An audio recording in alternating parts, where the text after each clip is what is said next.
공수처는 야당이 반대하면 불가능하다고 저에게도 국민들에게도 몇 차례 이야기했던 대통령이 이제 와서 견제와 균형에 따라서 국민의 기관으로 거듭나도록 공수처가 출범되기를 희망한다. 여러분 도대체 어떻게 이해해야 합니까?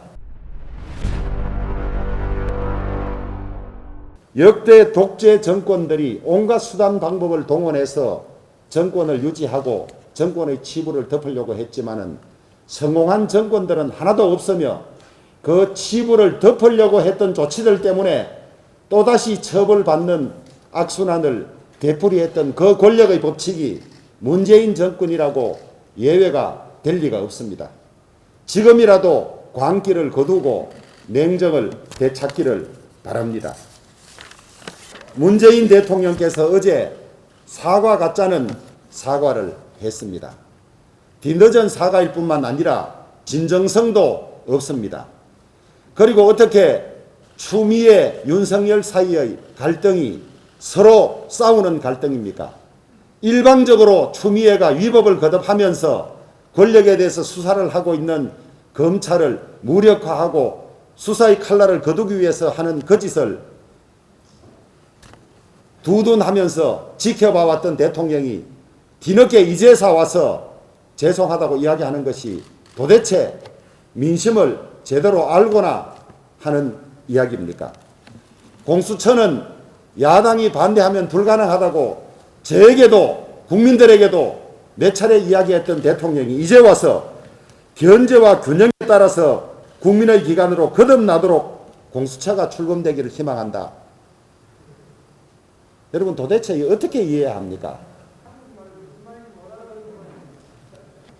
참여연대, 변호사회, 대한법학교수회 이런 단체들이 모두 추미애 잘못됐다 경질하라고 요구하고 있고 전국 검사의 99%가 또 법원이 감찰위원회가 모두 잘못됐다고 하는데 이것을 방치하면서 절차적 공정성을 이야기하는 대통령 정말 제대로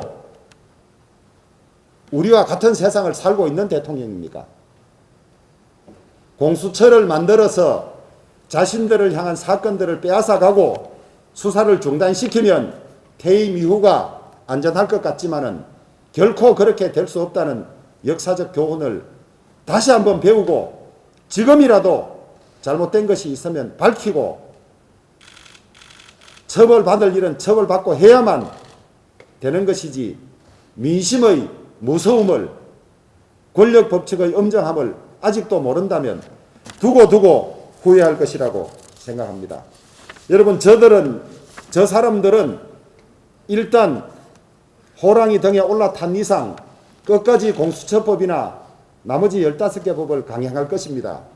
우리는 그 무도함에 끝내 막아내지는 못하겠지만은 최선을 다해서 막아내고 이 법들이 어떤 문제점을 가지고 있고 문재인 정권과 민주당이 얼마나 무도하다는 것을 국민들에게 최대한 알리기 위해서 무슨 절차든 포기하지 않고 들어가서 따지고 이야기하고 알리고 하는 일을 소홀히 하지 않아야 할 것입니다.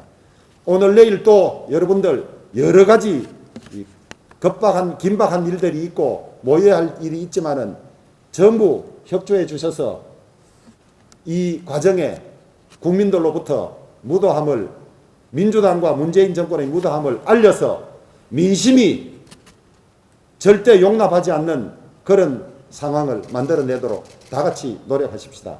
여러분 수고 많으셨고 앞으로도 수고해 주시기를 부탁드립니다. 고맙습니다.